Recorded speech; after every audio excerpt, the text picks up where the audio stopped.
Yes!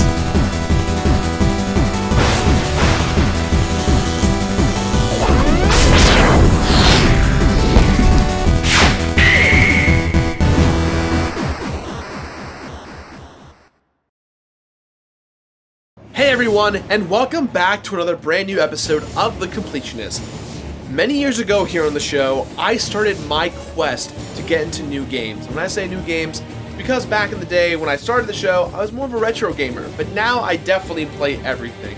And one of the newer games I played on my PS3, well, new-ish, was God of War. And here I am, nearly 4 years later, playing God of War 3 Remastered. And let me tell you, the journey that I have been on to play these games is one that I will never forget. These games are fantastic pieces of media that I wish I could consume like a bottle of root beer or a wine or something like that, because it's so awesome. And honestly, I thought we were never going to see another God of War anytime soon.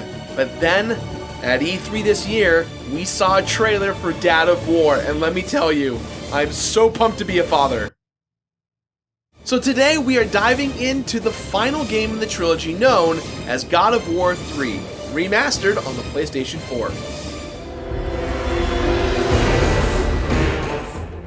Are all of you guys as hyped about the new God of War as I am? That E3 trailer came out of nowhere and blew me the hell away. I was in the audience at E3 when those singers came out, and I was screaming into Jesse Cox's ear, "It's God of War! Watch it be God of War!" And you know what? I was right. So far, the game looks impressive and almost unrecognizable as a God of War title. And with that beard and his mysterious young charge, Kratos really seems to be like the dad of war. Eat your vegetables! Be outside when I pick you up from soccer practice! Do not clutter the DVR with reality TV! I'm tired of watching the Kardashians! But before we jump into the new, we should take a look back at where we last left Kratos. God of War 3. We may be pretty familiar with the conclusion of the trilogy today, but it was actually originally intended to have a very, very different story. David Jaffe, the creator of God of War, originally wanted the plot to involve Kratos dismantling not only the Greek pantheon, but also the Nordic and Egyptian ones too. Oh, run, gods, Kratos is gonna get you!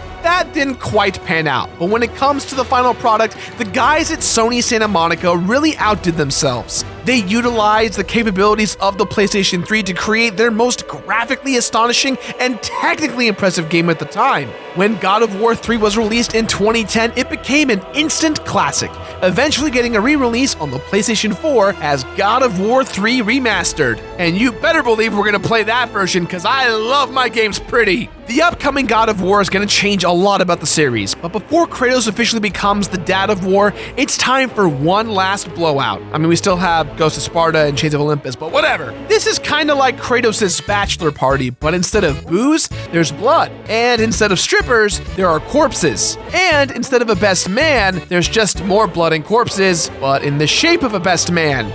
Maybe? Yeah, that'll do. Just as a general disclaimer, and I don't think I really need to say this, but I do want to reiterate that if you're watching this episode, chances are you probably need to have watched our episode coverage on God of War 1 and 2. Or else why the hell would you go to the end of this? It's like reading an ending of a book right away. Read the other books. Last time on God of War. Kratos had taken his chronic omnidirectional rage and focused it squarely on his father, Zeus. Zeus tried to kill Kratos, which is a big no-no. So Kratos is now returning the favor by leading Zeus's oldest and most powerful enemies, the Titans, straight up Mount Olympus. Zeus is crapping his pants a little bit, so he's rallied a few of his Olympian brothers and sisters to play some defense. Kratos and the Titan Gaia make it to the top and confront Zeus, but he bops them both with a big-ass lightning bolt. They go crashing down to the mountainside, and Gaia manages to grasp the cliff, with Kratos holding on to her for dear life. Kratos actually asks for help, but Gaia chooses to save herself, revealing that the Titans have just been using Kratos to exact their revenge on Zeus. Which, when you think about it, is exactly what Kratos was doing with the Titans, so, you know. Jesus Christ, Zeus, when so many people want to murder you, it's time to probably reevaluate yourself, see where you are you invited to parties on the weekend? Get it together. Gaia drops Kratos like a bad habit. Bad move, lady. All this guy does is kill and yell at people. Kratos then falls all the way back down to Hades. Sometimes you've got to go where everybody knows your name. Taking a break from all your worries sure would help a lot. Wouldn't you like to get away?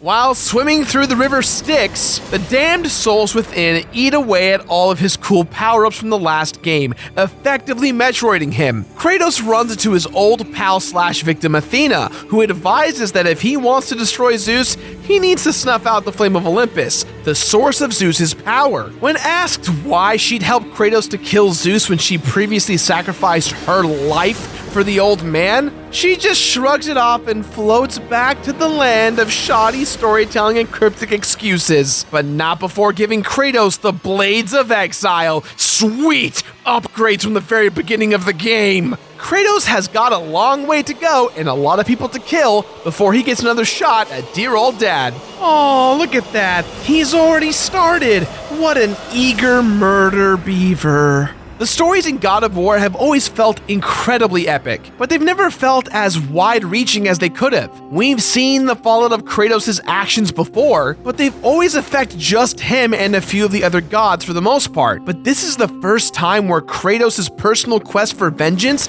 is directly tied to the fates of just about everyone in the entire world. Killing an entire pantheon is going to have big ramifications on the world, which is the only thing that the writers could possibly do to make Kratos seem more like an asshole. Think about it. He was already such a dick that they made him threaten the entire world to appear slightly worse. Honestly, that's really freaking impressive.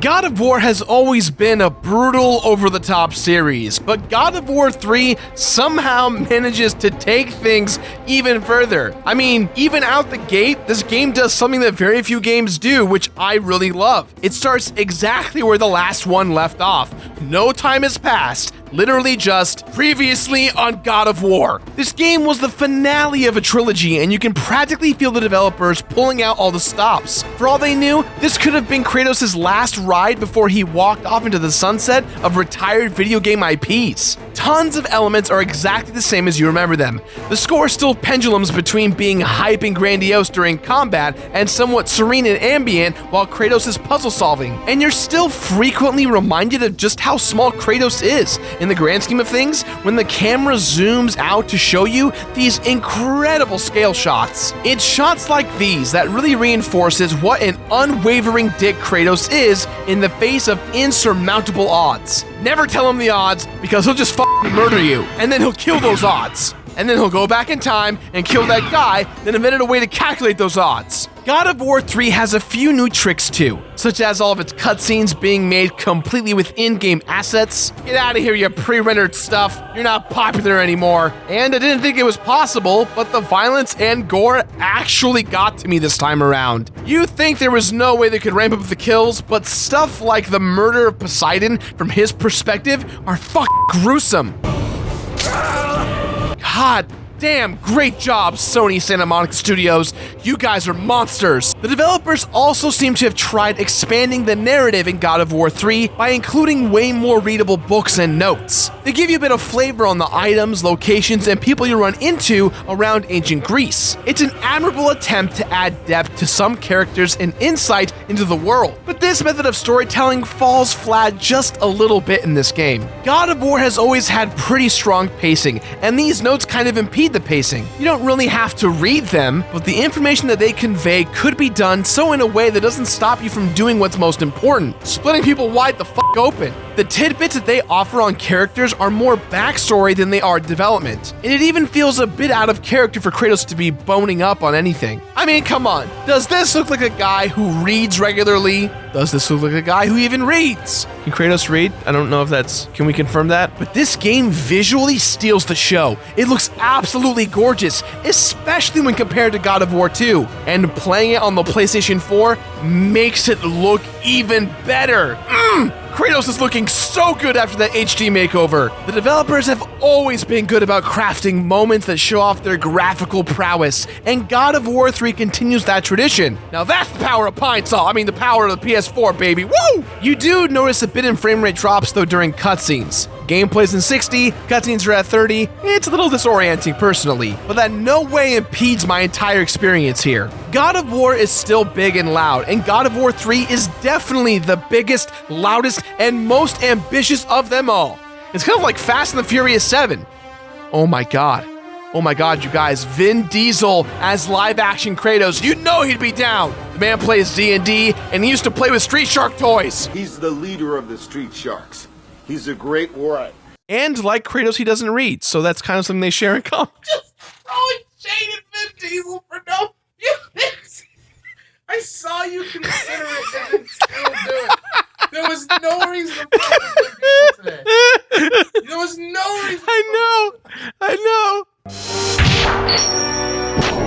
Hey kid, you like fighting? Then God of War 3 will hook you the fuck up and jack you up on Mountain Dew, baby. Kratos is still whipping, punching, and ripping his way through every single monster from Greek mythos. Oh, and I guess there's some puzzles and exploration in there somewhere too, but murder! Even though the game's bread and butter is combat, the puzzles in the God of War series have always been pretty imaginative, and they've reached their pinnacle in this game. Coming soon, and featuring Kratos, it's the God of War rhythm game. Gigantic plastic contraption sold separately, but seriously, this Penrose step puzzle was especially cool. Check out the big brain on Kratos! The controls are basically the same that they've always been, and there are still plenty of QuickTime events and masturbatory mashing sequences. Yeah, press that button. But guess what? Kratos can finally switch between his weapons without pausing the game. You just have to press the D-pad to cycle between them, which you can do while active in combat. God of War's robust fighting system was just blown the hell open. We're finally Devil May Cry status, boys. Call up Capcom. We're taking them down. Oh wait, they did it themselves. Never mind, we're fine. Kratos still ups his arsenal by collecting stuff from his defeated enemies, including weapons, spells, and a brand new subset of gear called items. Think of them like relics or artifacts. They're governed by a third meter, which you can increase by collecting Minotaur horns. Oh, before it was just Gorgons and the Phoenixes who had to worry about Kratos, but now he's coming for you, Minotaurs. Oh, you think those horns are yours? They belong to Kratos now! Now this video would be about another 7 to 8 minutes too long to talk about all of Kratos' weapons, so I'll just cover my favorite from each category. A lot of the melee weapons you get in the game behave similarly to Kratos' classic Blades of Chaos. That is, except for the Nemean Cestus, a pair of badass giant lion gauntlets that might be the manliest thing I've ever seen in a video game. Yo, Kevin Sorbo, let's go. 1v1 me. He's the voice of Hercules in the game. Disappointed! Put that in there. Call that accent out. What do you want me to say? Just write it in there. Right. Type enter. Insert. Kevin Sorbo saying disappointed. Disappointed! I really enjoy Kratos' Army of Sparta spell, which calls down the spirits of Kratos' slain brethren to create a phalanx shield around him. Aww, it's almost like he has actual friends. Kind of. And the coolest item in the game has to be the actual head of the sun god Helios. You can illuminate dark areas with it and reveal secrets. That's a man's head. And that's not all. In combat, you can use it to temporarily blind your enemies, leaving them wide open. That's a man's head.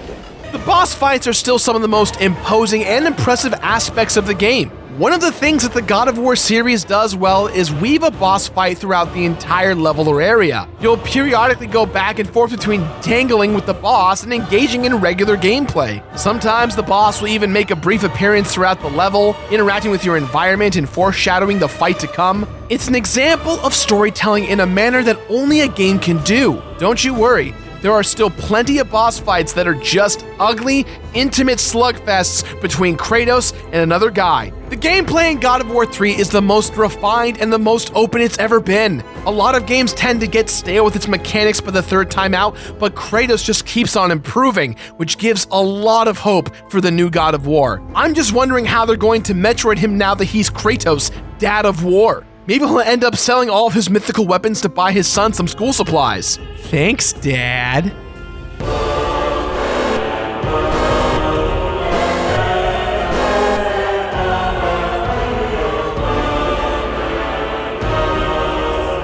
Kratos is gone and fucked up. Thanks to his thirst for revenge, he's gone and triggered the goddamn apocalypse. For every Olympian god he's killed, and there have been a lot of them, the world has been plunged further into chaos. But I guess none of that matters now, because he's gotta kill Zeus. Putting out the flame of Olympus will expose Pandora's box, the same mythical item that set Kratos on his path many years ago, making him the god of war. But the only one who can extinguish those flames at the cost of her own life is little Pandora herself, who's managed to befriend surly old Kratos. They've got kind of a Wolverine and Kitty Pryde thing going on here, but at the moment of truth, Kratos won't allow Pandora to sacrifice herself. Why? I don't know. I get that she reminds him of his dead daughter, but this is the same guy who casually slaughters entire nations, which are undoubtedly filled with little girls who look even more like his daughter. They probably are, some of them. Pandora leaps towards the flames, they begin to suck her in, and when Zeus shows up, Kratos lets her go. With the flame put out, Kratos opens the box to find... not a damn thing. The battle between Zeus and Kratos continues, eventually spilling over into Gaia herself, where Kratos gets the upper hand and runs Zeus through with the blade of Olympus, piercing Gaia's heart at the same time. The victorious Kratos then turns his back on Zeus, giving the god the chance to grab his son and choke the life out of him. Kratos awakens in a realm of complete darkness, where he literally follows a trail of blood along a path of his most painful memories. But with the light provided by Pandora's spirit, Kratos manages to finally forgive himself for murdering his family. It's about goddamn time, dude, it only took 3 games! And then, in a move that no one saw coming, Kratos uses pure light of hope to snap out of the darkness and beat the living life out of Zeus, finally killing him. What you're about to see is one of the most brutal game sequences I've ever seen in my entire life. When I say that Kratos literally removes the life out of Zeus, this is exactly what I'm talking about.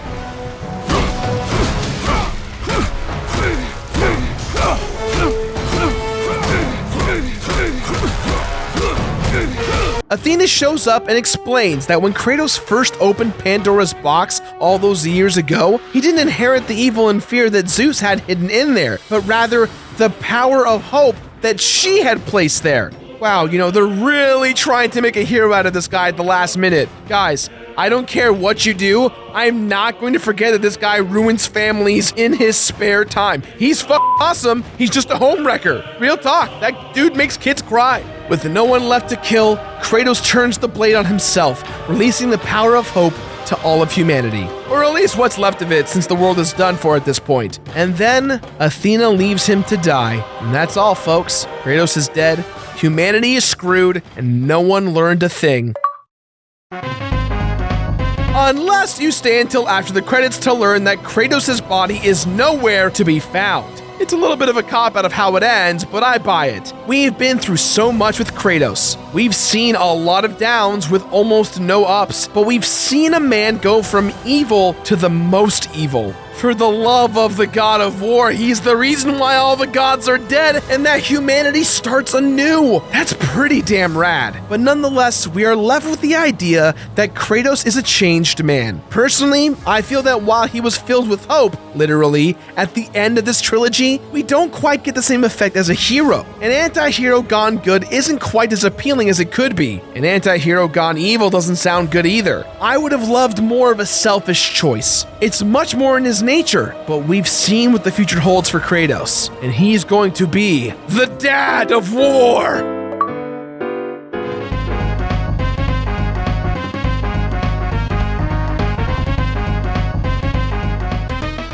Congratulations on beating God of War 3 Remastered. You've just unlocked a whole bunch of stuff. Firstly, you'll get a whole slew of behind-the-scenes videos and in-game cinematics. Everything from character designs to videos covering the game's voice actors are yours to enjoy now that you've murdered your father. Kratos now also has some new duds to try out. While none of them are as funny as previous games, these costumes are really badass, each offering a variety of special buffs and debuffs. Now, some of these costumes were pre-order bonuses from the previous console generation, so it's nice to have them here in one game. And I hope you've been collecting those godly possessions during your first run through, because now you can finally use them. There are 10 special items that belong to the 10 gods and Greek heroes that you encounter in the game, and they're usually found near their owners' corpses after you brutally murdered them. On subsequent playthroughs, you can activate them to switch on all kinds of cool game-breaking effects. For example, Poseidon's conch shell gives Kratos infinite magic meter, but here's the catch.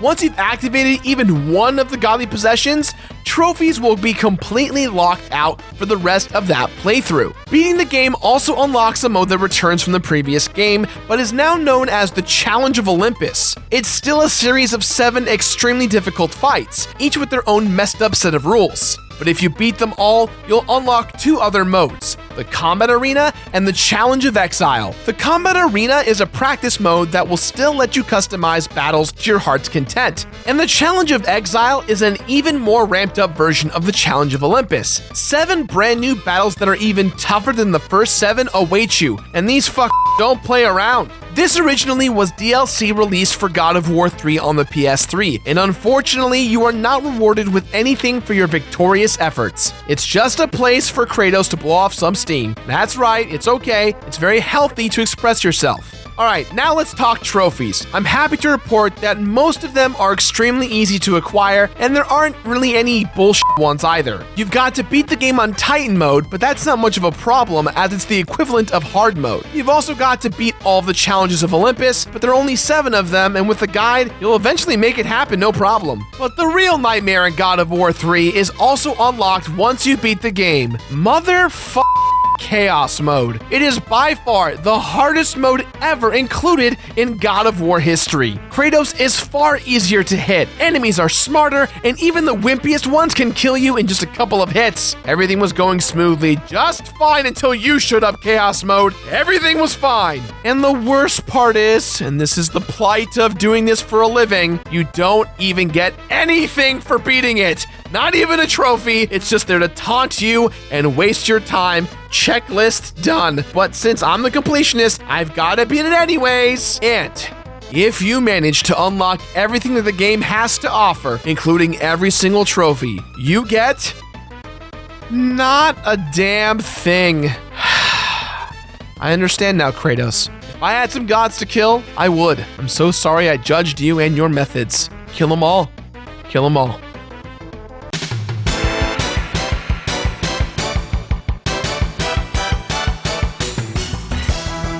God of War 3 can be pretty tough. If you're prone to button mashing, then the late game in particular can give you some big problems, as it starts demanding that you actually use the various techniques that the game teaches you. The increased damage that you take in Titan mode only makes things worse, and don't even get me started on the horror that is known as Chaos mode. But other than that, this game provides plenty of amusement across the board, and in my personal opinion, it is my absolute favorite God of War to date. In my playthrough of God of War 3, there were 74 deaths, 4 full campaign completion runs, including Titan mode and Chaos mode, 46 hours of total playtime, 14 challenges bested, 10 godly possessions pilfered, 96 Gorgon eyes, 96 Phoenix feathers, and 96 Minotaur horns hunted, 35 trophies unlocked on the PS4 version. However, I also completed the PS3 version in anticipation of this review before the remastering was announced a long time ago, and that was another 36 trophies, totaling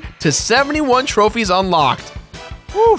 And 18 months of personal training before I can complete my Kratos dad cosplay. This is one of those games that the completion value is determined by the player's personal completion criteria. Obtaining every trophy is not actually that much of a chore, but if you insist on running through Chaos mode, then you're just begging for punishment. Playing the game normally, however, is more than a good time. It's a chance to experience the culmination and pinnacle of everything that is the classic God of War, and I cannot wait to be the dad of war. Part of me is a little bit sad because here on the show we've reached the end of a trilogy of a series, and yes, we still have Ghost of Sparta and Chains of Olympus and God of War Ascension in the very beginning of all this, but the original trilogy of God of War is incredible. The entire experience is one that I think about all the time. It's a great game. God of War 3 Remastered on PS4 is awesome. I cannot recommend it enough. If you're a completionist, however, this is kind of a toss-up in the air, grain of salt situation. Do you like going the distance and beating a lot of things and liking the challenge of several challenges and hard mode playthroughs? Or are you kind of more of a narrative person that just wants to get to the end of the game, but really fulfill the story that we've been working towards so hard? It's honestly up to you. Me personally, I'm kind of somewhere on the higher end of the scale. I like the difficulty, I like the challenge, I like beating all of the modes. The problem is, you don't get much for it in this version of the game. So, with that in mind, guys, I give this game my completionist rating of finish it. Finish it! That's all the time we have for today, guys, so please, as always, let me know what you thought about today's episode somewhere on the internet. Question of the day: if you could be the god of something, let me know what it is and why. I would love to be something weird, like the god of speed, or I guess like the god of time. And not even like, you know, hey, time travel. I mean like the ability to like slow things down and speed things up. That's my jam. I'd love to be the god of time. I'm halfway there, right? I just gotta get more grays, because I'm going gray, because I'm getting stressed out and old because of this. Now, if you excuse me, here is some delightful music to remind you to have a great day while I'm murdering a bunch of disgusting animal things.